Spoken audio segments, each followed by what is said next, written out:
Marie la fourmi. Il était une fois un château, un merveilleux château de fourmis où vivait la reine entourée de ses nombreux sujets. Des ouvrières, Marie était la plus petite.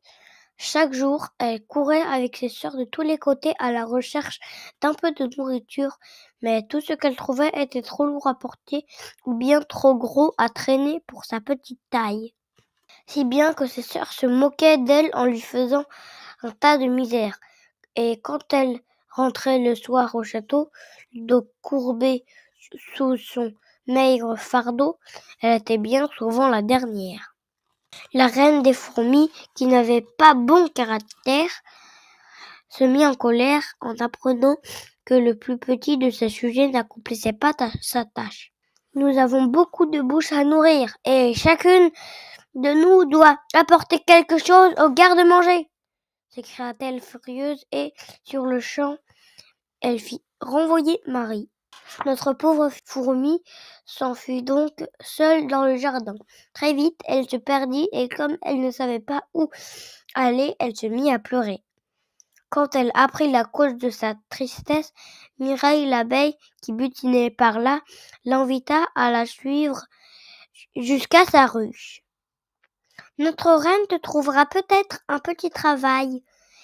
Il y a tant de choses à faire en ce moment. » Elles arrivèrent à la ruche où les reçut une grosse abeille coiffée d'une petite couronne dorée, la reine. « Les fourmis sont de bonnes travailleuses. Les cuisinières sont débordées avec toute miel. Tu les aideras, dit-elle. « Oh, merci, Majesté, fit Marie en s'inclinant du mieux qu'elle put. La reine la fit conduire aux cuisines. Là, il lui fallut trimer dur du matin au soir, se lever avant le jour et remplir des pots de miel. Mais voilà, Marie plongea ses doigts dans le précieux liquide pour y goûter. Ce qui devait arriver arriva. Elle renversa un pot de gelée royale. Lorsqu'elle eut vent de l'incident, la reine se fâcha et fit jeter dehors la fourmi encore toute poisseuse. Marie se retrouva de nouveau très seule. Pas bien longtemps, car un bourdon vint à passer. Comme son roi cherchait à se marier, Léon le bourdon emmena Marie jusqu'à son château pour voir si elle ne ferait pas l'affaire. Ils entrèrent dans un trou sombre et sale. Lorsqu'il la vit, le roi des bourdons agita ses ailes et s'exclama : « Ne veux-tu pas être reine, petite fourmi ?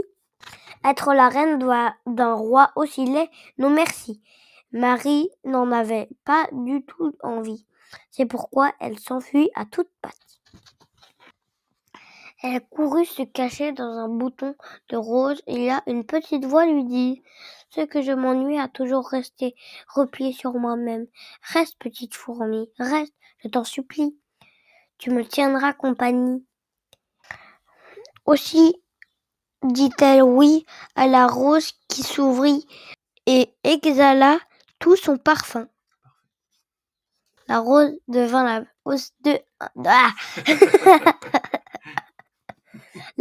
devint ainsi la plus belle des reines du jardin et Marie, qui était toujours la plus petite des fourmis, resta longtemps, très longtemps auprès d'elle dans un bonheur parfait. Au revoir.